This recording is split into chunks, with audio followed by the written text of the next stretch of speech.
a el ejercicio de análisis estructurado. Entonces, como les decía, eh, el análisis estructurado se compone de un modelo esencial que se divide en dos modelos, uno ambiental y uno del comportamiento. El modelo ambiental va a utilizar las siguientes herramientas. Vamos a tener, eh, como les decía, vamos a tener, ingresando todavía. Muy bien, vamos a tener eh, lo que se llama la declaración de propósitos. Son las herramientas enseguida siguen ingresando. Ya, el modelo ambiental tiene tres herramientas: la declaración de propósitos, el diagrama de contexto y la lista de acontecimientos. Entonces, nosotros decimos, la declaración de propósitos es es un objetivo de más alto nivel, es el objetivo de más alto nivel que nosotros podemos encontrar. Entonces decimos que tiene una declaración de propósitos. Es la declaración de propósitos, el objetivo de más alto nivel. Como es un objetivo de más alto nivel, empieza con un verbo. Usualmente el verbo que vamos a usar es desarrollar. Y tenemos que pensar que esa declaración de propósitos me dice qué, cómo y cuándo. ¿Qué voy a hacer? Desarrollar un sistema. ¿Cómo lo voy a hacer? Que controle, haga algo. Eh, ¿Para dónde? Para tal empresa. Esa es la idea de la declaración de propósitos, que responda a las preguntas: ¿qué voy a hacer? ¿Cómo? ¿Y dónde? Esa es la idea. Siguen ingresando un momentito. ¿Ok? A partir de esa declaración de propósitos, que es un objetivo de alto nivel, ¿nosotros qué hacemos? Nosotros construimos el diagrama de contexto. El diagrama de contexto es un DFD, como ya habíamos visto, un DFD. Este DFD tiene la característica que solo usa una burbuja, un proceso. Y ese proceso se etiqueta con el nombre del sistema. ¿De acuerdo? Solo utiliza un proceso que se etiqueta con el nombre del sistema. Luego se identifican entidades externas. Entidades externas. Y si es que existieran almacenamientos externos. Y los flujos de información. Los flujos de información que nosotros tenemos que garantizar que vayan de adentro, de afuera hacia adentro y de adentro hacia afuera. Es decir, tiene que haber entrada al sistema y salida del sistema. No puede haber sistemas que solamente tengan entradas, es decir, la flecha dirigiéndose al proceso, o no puede haber sistemas que solo tengan salidas, es decir, flechas que estén saliendo del sistema a otro lado. No, tiene que ser de entradas y salidas. ¿De acuerdo? Y la tercera herramienta es la lista de acontecimientos. Esta lista de acontecimientos es una lista de eventos. Vamos a ver qué es una lista de eventos.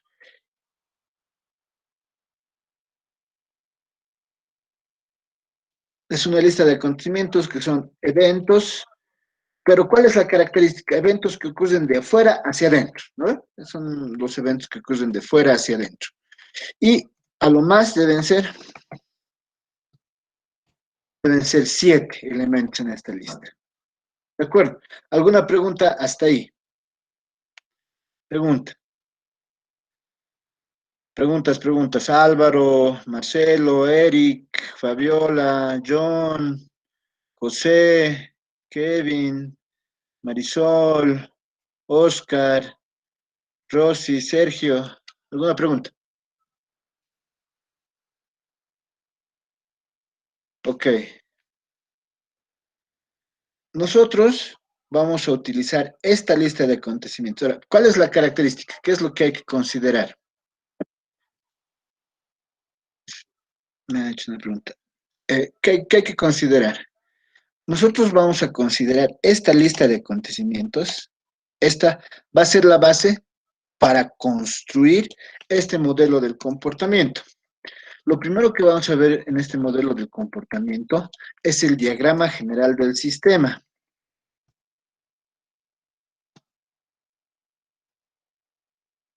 Este diagrama general del sistema se construye a partir de esta lista de acontecimientos, ¿sí? Y también es un DFD.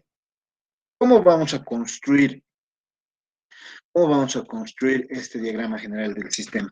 Vamos a agarrar los elementos de la lista y para cada elemento de esta lista de acontecimientos vamos a generar un DFD donde se reconozca la entidad, el proceso, el almacenamiento y el flujo de información para cada elemento de la lista. ¿Eso qué quiere decir? Aquí podemos tener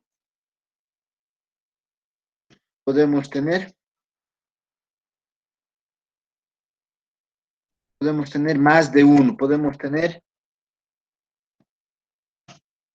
varios, podemos tener, esto puede ser para un elemento de la lista, podemos tener como 7 máximo, porque son lo que tenemos, 7 elementos aquí, ¿no? 7 elementos de la lista de acontecimientos. Y luego, ¿en qué consiste el diagrama general? Que agarremos cada uno de esos DFDs que hemos hallado para la lista de acontecimientos, entidad, un proceso, un almacenamiento, que están enlazados. Cada uno de esos lo armemos en un solo diagrama. Todito lo vamos a unir en un solo diagrama. ¿Qué vamos a evitar? Vamos a evitar que se crucen las líneas, vamos a evitar que existan almacenamientos duplicados.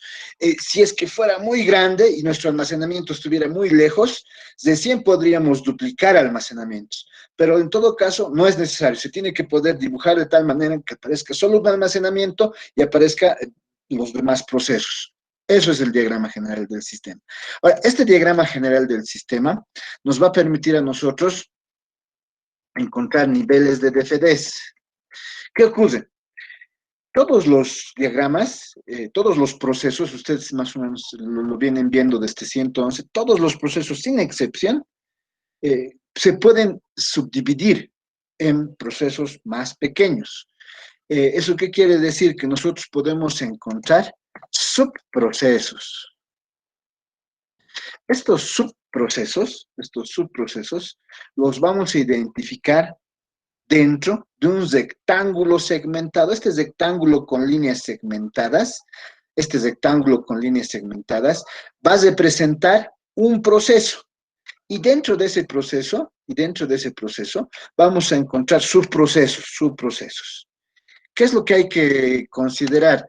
Hay que considerar que, como es la representación de una entidad, un proceso y un almacenamiento y un flujo, hay que considerar que en los niveles también vamos a encontrar entidades, el proceso como un rectángulo y dentro de él los subprocesos, un almacenamiento y los flujos. Lo único que hay que garantizar es que los flujos correspondan. Si hay un flujo de entrada al proceso, a ese rectángulo entre líneas entrecortadas, si hay un flujo de entrada, ese flujo de entrada tiene que dividirse para todos los subprocesos.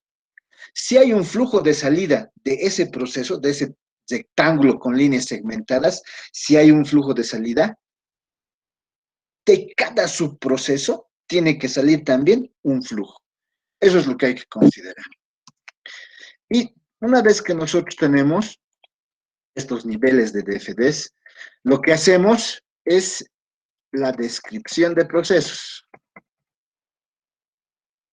Esta descripción de procesos no es nada más que un diagrama de flujo o un pseudocódigo de cómo funciona estos procesos.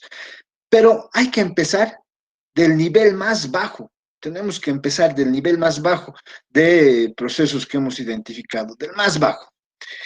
¿Con qué objeto? Con el objeto de que nosotros, a partir de ese subproceso de nivel más bajo, hagamos un procedimiento, hagamos una función que se van a llamar del proceso. Nosotros ya nos damos cuenta, si el proceso es el proceso grande, es el principal, dentro hay subprocesos. Entonces, del sistema hay que considerar que cada uno de los elementos de la lista de acontecimientos es un proceso y cada uno de ellos va a tener niveles o funciones o procedimientos. Esas funciones o procedimientos que están descritas en los documentos que se les ha proporcionado, tienen que considerar dos cosas fundamentalmente. Siempre, cuando se trata de relacionarnos con un almacenamiento, se tiene que establecer la conexión, abrir la base de datos, primera cosa. Segunda cosa, si hemos establecido la conexión, ¿qué hay que hacer? Después de que hemos hecho todo lo que nos pedía que hagamos ese subproceso, ese proceso, ¿qué hay que hacer? Tenemos que cesar la conexión. Primero cesar la base de datos y cesar la conexión. Si abrimos la conexión, tenemos que recordar que más abajo la cesamos. Si abrimos la base de datos, tenemos que considerar que más abajo la cesamos. Básicamente es lo que hay que tener en cuenta y las características de este pseudocódigo, de este pseudolenguaje, están también descritas en el documento que se les ha proporcionado. Ahora, una vez que ya tenemos eso, tenemos dos herramientas adicionales. En realidad tenemos tres. Un diagrama entidad-relación. Este diagrama entidad-relación básicamente lo llevan en la materia de INF 161 y seguramente tienen un semestre para revisarlo, pero nosotros tenemos que considerar que además de esa, tenemos el diagrama de transición de estados. Este diagrama de transición de estados se hace de todo el sistema o se hace de cada proceso de la lista de acontecimientos, de cada proceso del diagrama general del sistema. Recuerden, la lista de acontecimientos, el número de elementos de la lista de acontecimientos define el número de procesos del diagrama general del sistema. Entonces, el diagrama de transición de estado se puede hacer de cada proceso de esta lista de acontecimientos, de este diagrama general del sistema, o se puede hacer de todo el sistema. ¿Cuál es la característica? Un proceso es un rectángulo, es un estado en un momento determinado del tiempo. Usualmente los sistemas en un momento determinado están en espera. Casi todos los sistemas inician estando en espera. Están en espera de que alguien digite un código, de que alguien introduzca una opción, de que alguien seleccione algo. Entonces los sistemas siempre están en espera. Y de ahí pasan a otro estado, a otro rectángulo. ¿Cuál es la característica? La característica es que para que pase de un estado a otro, debe haber una condición y una acción. Algunas veces les decía, se puede evitar escribir la parte de abajo, la acción, pero siempre debe haber una condición para que pase de un estado a otro. Por ejemplo, lo que les decía, ¿no ven? Sí, hay que tener mucho cuidado, hay que tener mucho cuidado con eso. Vamos a aprovechar y vamos a decir que ya está ganando la selección, los que están siguiendo el partido, aquí todos Golazo. todos se han contenido en casa, ya yo también he contenido de gritar muy bien, ya, y siempre para pasar de un estado a otro, siempre tenemos una condición. Y por último tenemos el diccionario de datos. El diccionario de datos es, vamos indicando los datos que se van almacenando y es autodescriptivo. Uno va describiendo a los demás, ¿no? Y se utilizan las reglas que hemos visto. ¿Alguna pregunta hasta aquí? Preguntas, que es básicamente de todo lo que vamos a dar examen el día jueves. Preguntas. ¿Algún? Licenciado. Sí, dale. ¿Es obligatorio de que un proceso tenga subprocesos o no? Pues no No, es no es necesario. obligatorio, pero por lo menos para el examen uno va a tener. Ah, ok. ¿Ya? Por lo Gracias. menos uno. ¿Ya? Ya, ya. Gracias, licenciado. Listo. ¿Alguien más? Sí, licenciado, una preguntita sobre la Dale, práctica 3. dale, Dijo Sol. que es para el examen, ¿no? O es Sí, para, todo o está abierto. Las tres prácticas están abiertas para el examen. Ah, ya. No se Ah, preocupen, ya. si no han podido enviar todavía, las pueden enviar, ¿ya?